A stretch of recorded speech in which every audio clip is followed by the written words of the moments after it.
Hi, welcome back. This is Silver Rose Moon 43, and we are currently reading The Wendigo by Algernon Blackwood, and we're about to read Chapter 5. Before I start, as I do, a little warning. This is an old book. As such, there's phrases and words and terms and stuff that we don't really accept as appropriate today, but while they weren't necessarily appropriate back then either, sometimes they said things.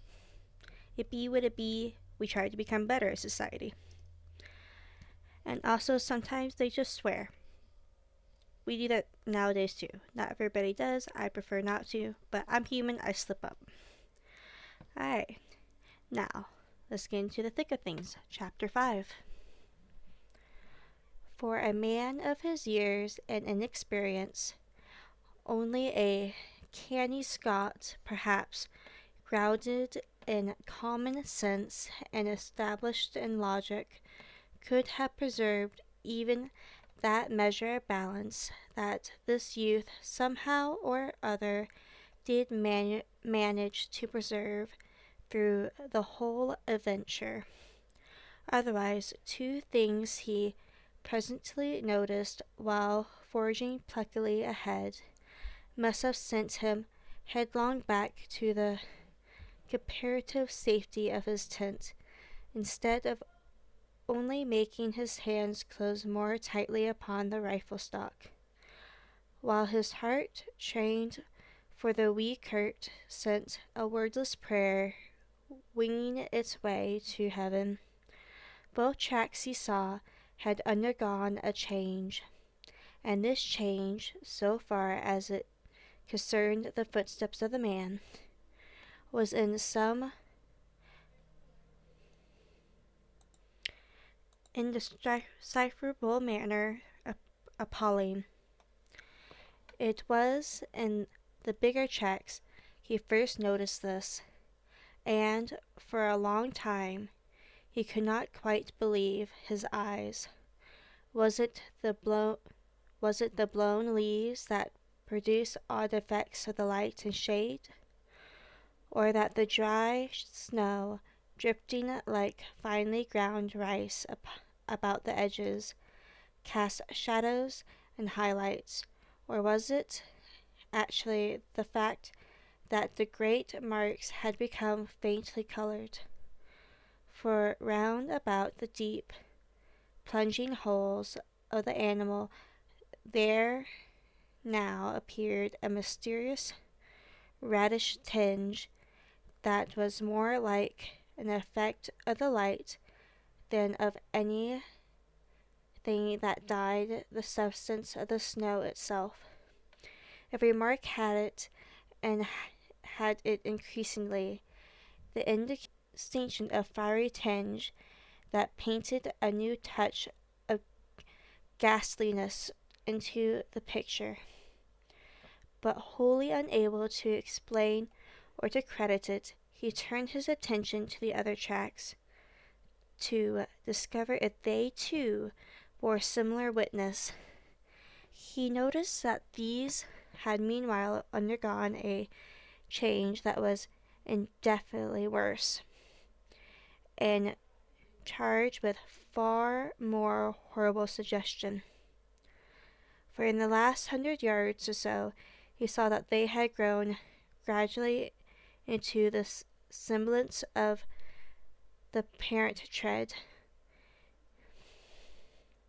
Imperceptibly the change had come about, yet unmistakably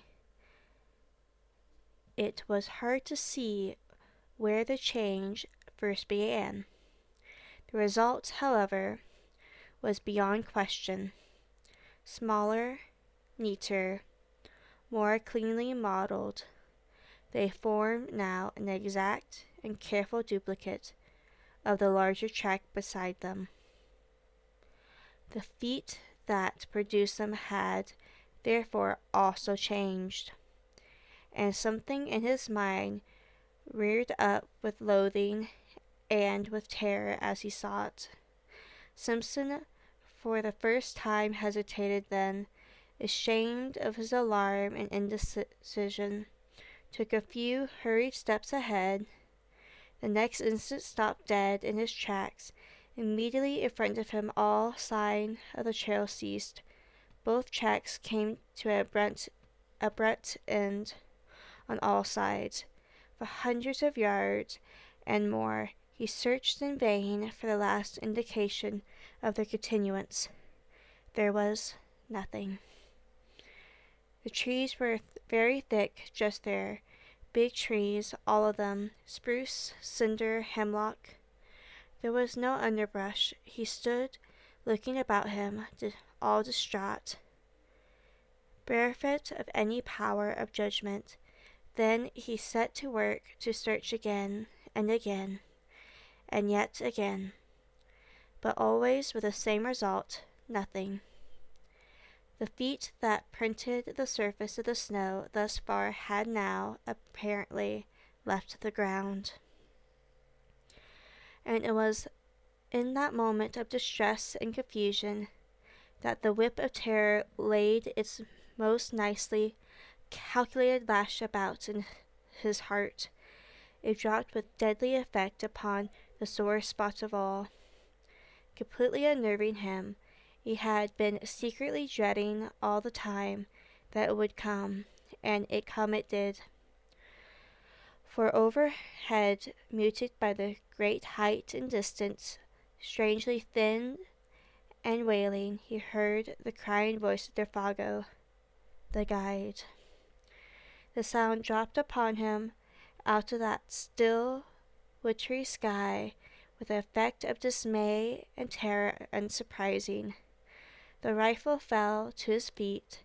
He stood motionless in an instant, listening as it were with his whole body, then staggered back again against the nearest tree for support, disorganized hopelessly in mind and spirit. To him, in that moment, it seemed the most shattering and dislocating experience he had ever known, so that his heart emptied itself of all feeling whatsoever, as by a sudden draught.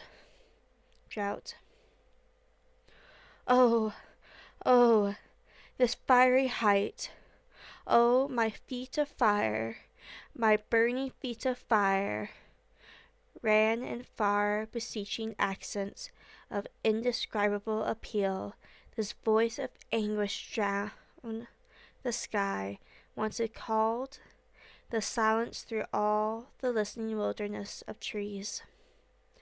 And Simpson, scarcely knowing what he did, presently found himself running wildly to and fro, searching, calling, tripping over roots and boulders, and flinging himself into a frenzy, undirected pursuit after the caller, behind the screen of memory and emotion with which experience veil invents.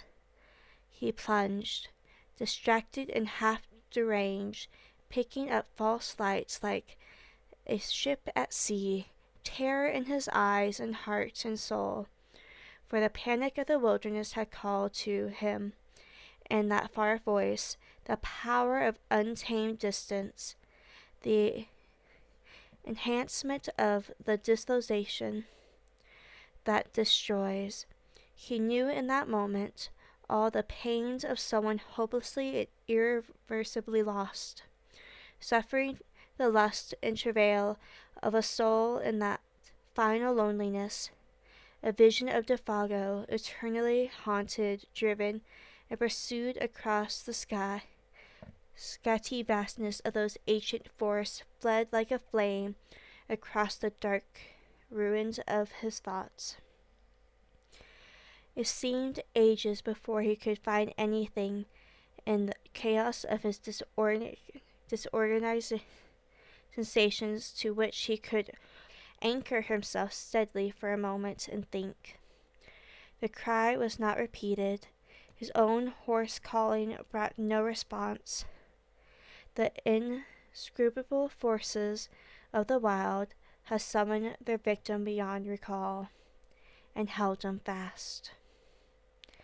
Yet he searched and called, it seemed, for hours afterwards, for it was late in the afternoon when at length he decided to abandon a useless pursuit and return to his camp on the shores of 50 Island Water. Even then he went with reluctance, that crying voice so echoing in his ears. With difficulty he found his rifle and the homeward trail. The concentration necessary to follow the badly blazed trees, and a biting hunger that gnawed, helped to keep his mind steady. Otherwise, he admits, the temporary aberration he had suffered might have prolonged to the point of positive disaster. Gradually, the ballast shifted back again, and he regained something that approached his normal equilibrium. But for all that journey through the gathering dusk was miserably haunted.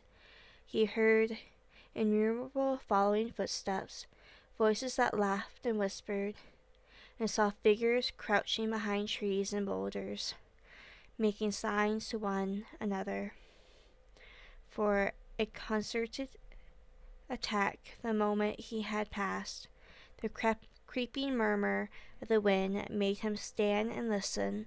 He went stealthily, trying to hide where possible, and making as little sound as he could. The shadows of the woods, hitherto protective or covering merely, had now become menacing, challenging, and the pageantry in his frightened mind masked a host of possibilities that were all the more ominous for being obscure. The presentiment of a nameless doom lurked ill-concealed behind every detail of what had happened. It was really admirable how he emerged victor in the end. Men of gripper powers and experience might have come through the ordeal with less success. He had himself tolerably well in hand, all things considered, and his plan of action proves it. Sleep being absolutely out of the question, and traveling an unknown trail in the darkness equally impracticable, he sat up the whole that night, rifle in hand, before a fire he never for a single moment allowed to die down.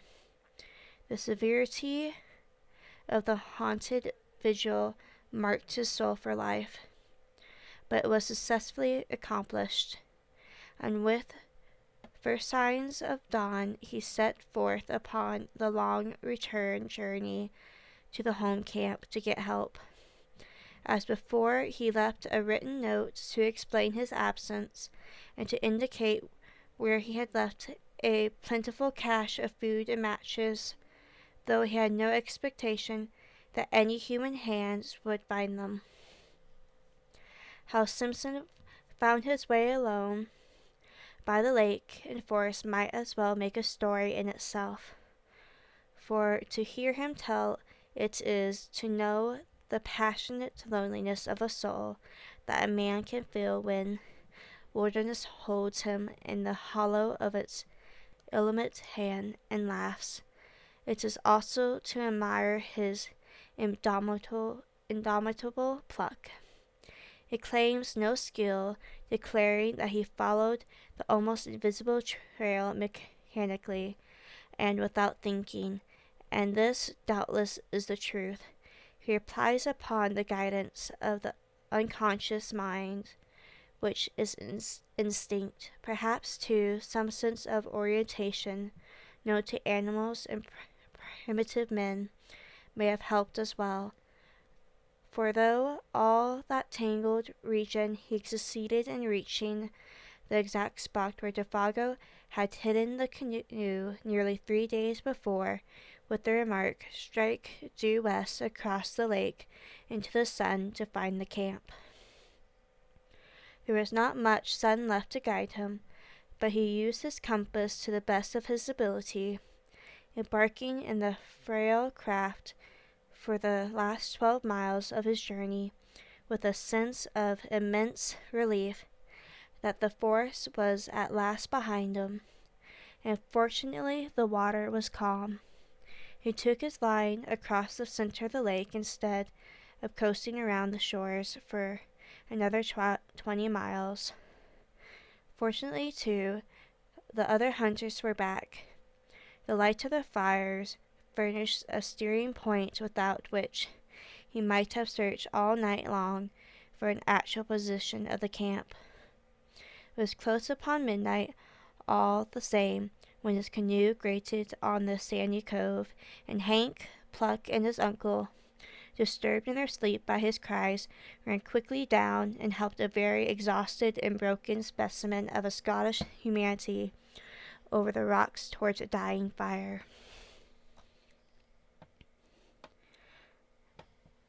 Chapter 6.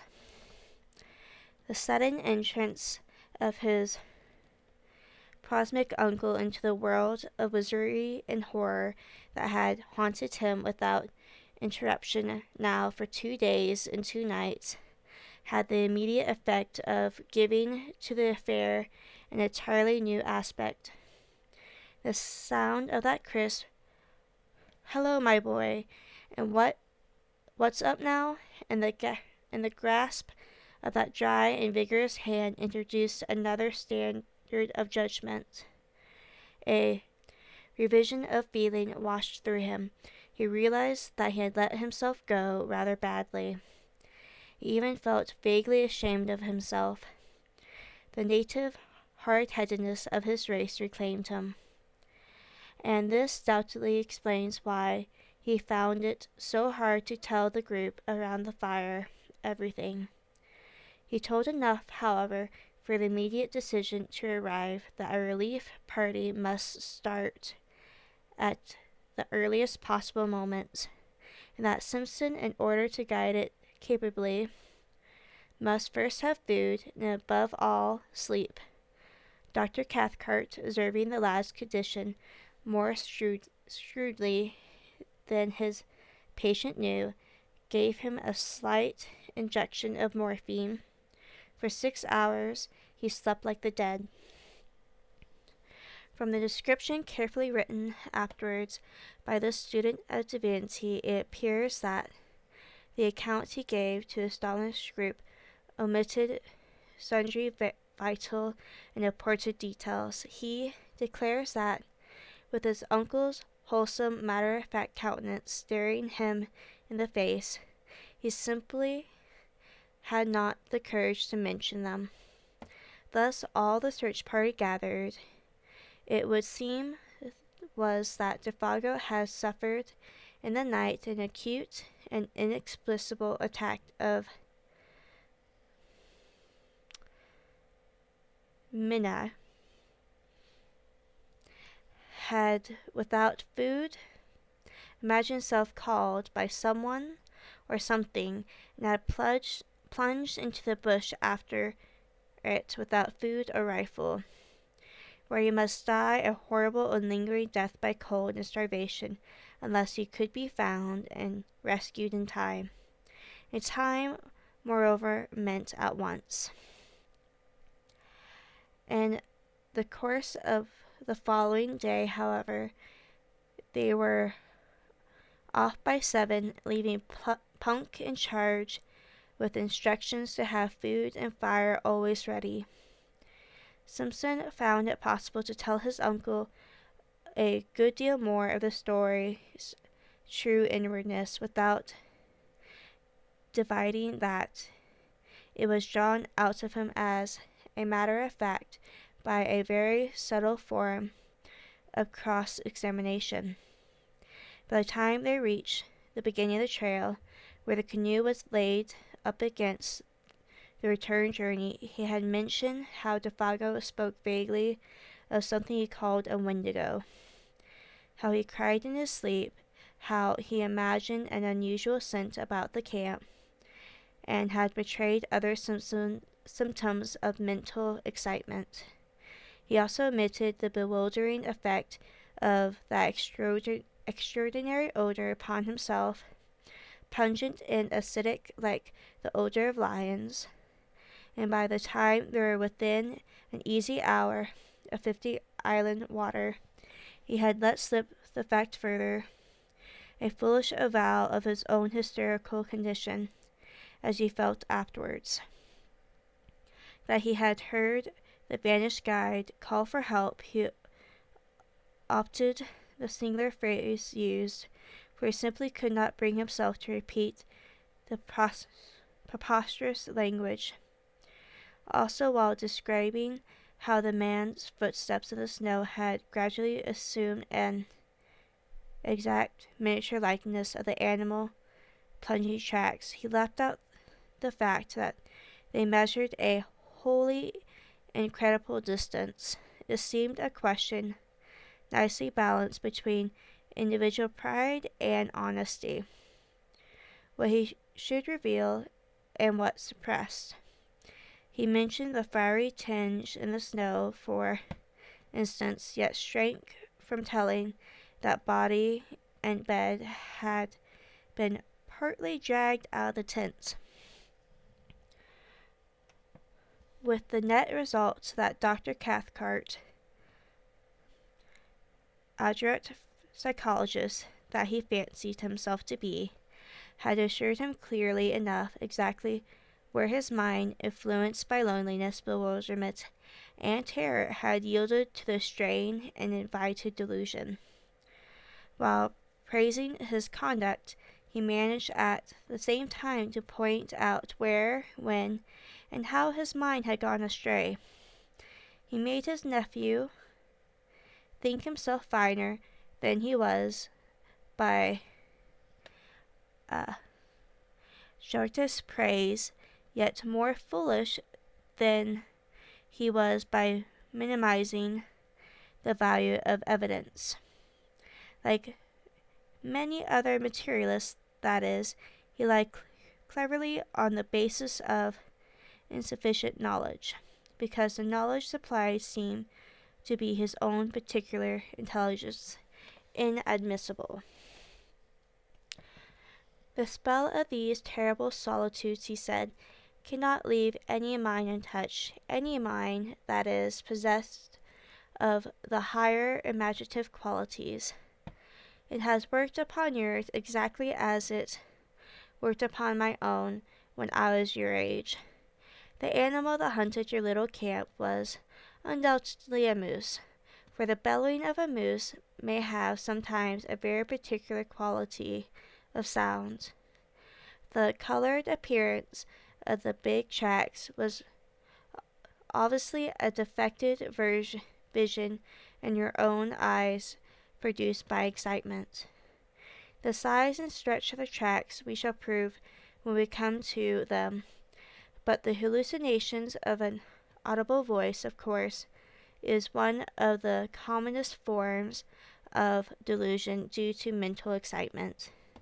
An excitement, my dear boy, perfectly excusable, and let me add, wonderfully controlled by you under the circumstances.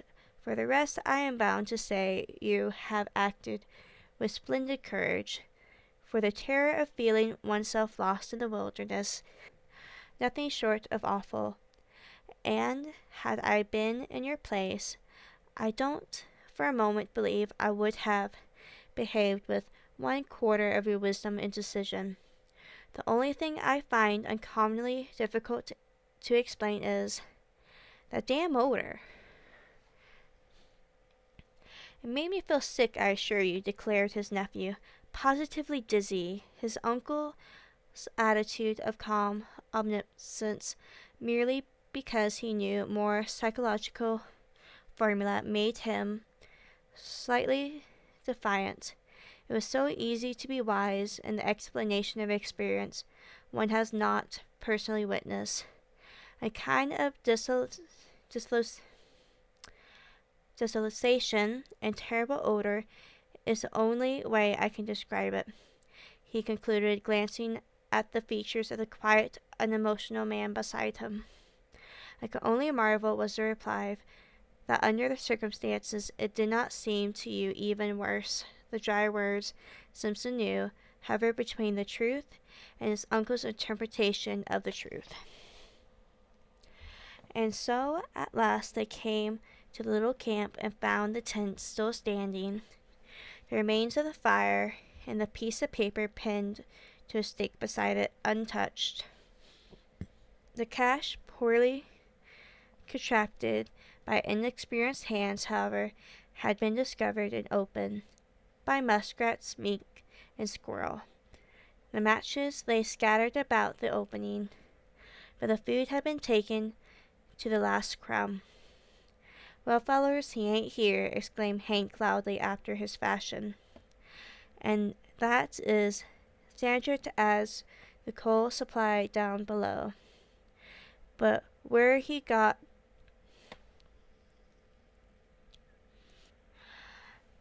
to by this time is about as uncertain as the trade in the crowns in the other place."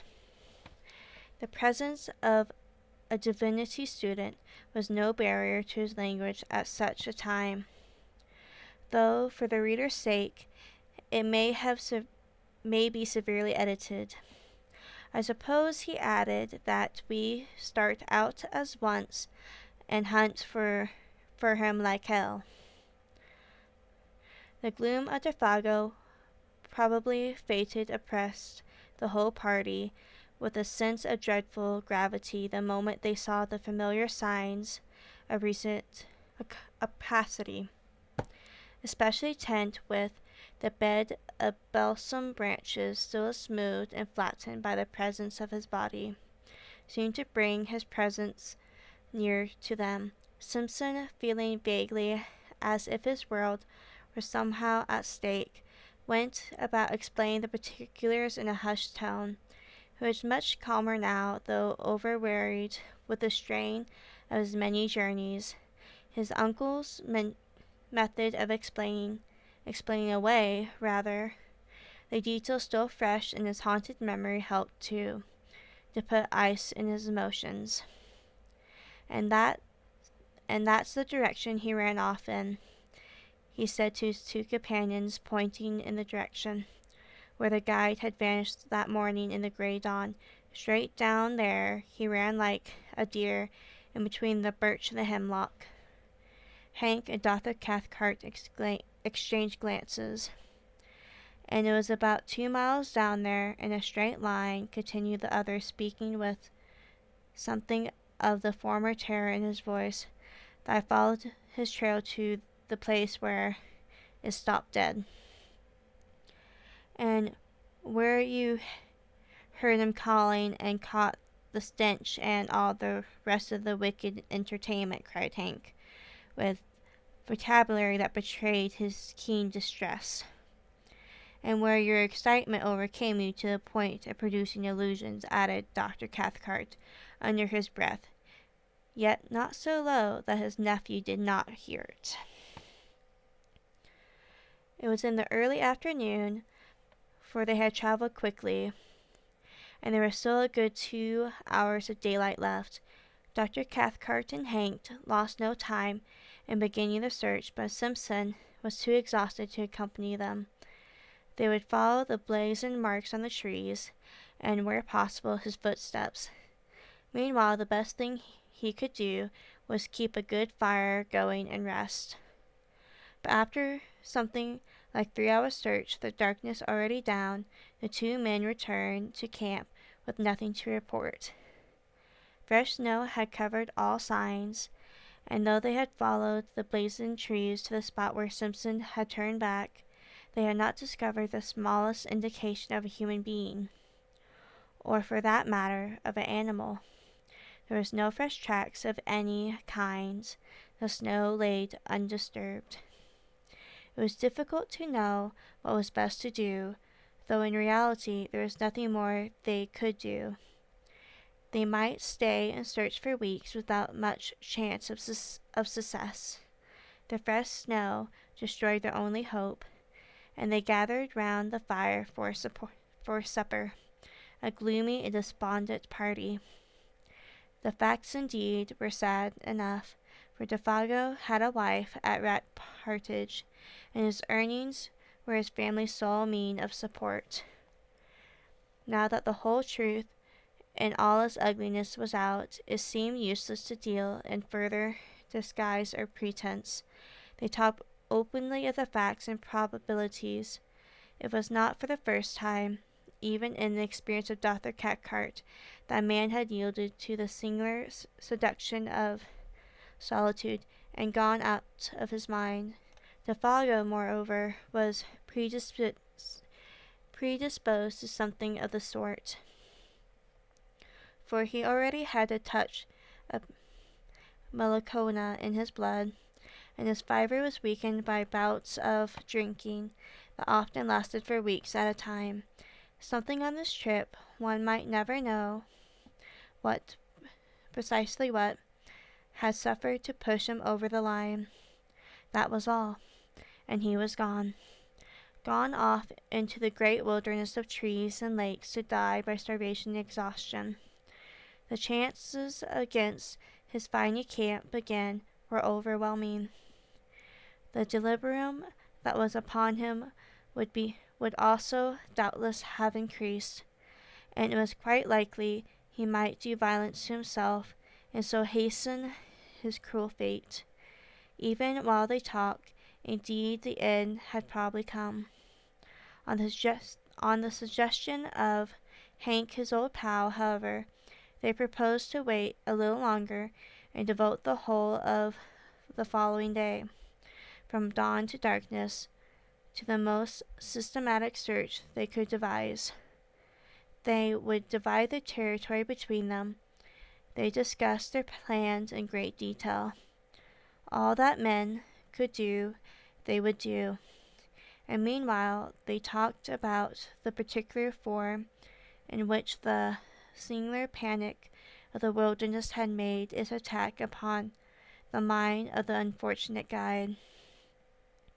Hank, though familiar with the legend in its general outline, obviously did not welcome the turn the conversation had taken. He contributed little, though that little was illuminating, for he admitted that the story ran all over the section of the country to the effect that several Indians had seen the Wendigo along the shores of 50 Island Water in the fall of last year, and that this was the true reason why of Defago's hesitation to hunt there. Hank doubtless felt that he had in since helped his old pal to death by persuading him. When an Indian goes crazy, he explained, talking to himself more than the others, it seemed, is always put that he's seen the Wendigo. And poor old Defago was superstition down to his very heels. And then Simpson, feeling the atmosphere more sympathetic, told over again the full story of his astonishing tale. He left out no details this time. He mentioned his own sensation and gripping fears. He only opted the strange language used. But Defago surely had already told you all these details of the Wendigo legend, my dear fellow, insisted the doctor. I mean, he had talked about it, and thus put into your mind the ideas which your own excitement after developed. Thereupon Simpson again repeated the facts. Defago, he declared, had barely mentioned the beast. He, Simpson, knew nothing of the story, and, so far he remembered, had never even read about it. Even the word was unfamiliar. Of course he was telling the truth, and Dr. Cathcart was reluctantly compelled to admit that the singular character of the whole affair.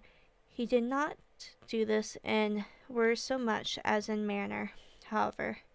He kept his back against a good stout tree.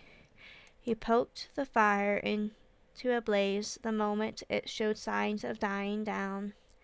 He was quicker than any of them to notice the least sound in the night about them. A fish jumping in the lake, a twig snapping in the bush, the dropping of occasional fragments of frozen snow from the branches overhead where the heat loosened them. His voice too changed a little in quality, becoming a shade less confident, lower also in tone. Fear, to put it plainly, hovered close about that little camp, and though all three would have been glad to speak of other matters, the only thing they seemed able to discuss was this, the source of their fear. They tried other subjects in vain. There was nothing to say about them. Hank was the most honest of the group. He said next to nothing. He never once, however, turned his back to the darkness. His face was always to the forest, and when wood was needed he didn't go farther than was necessary to get it.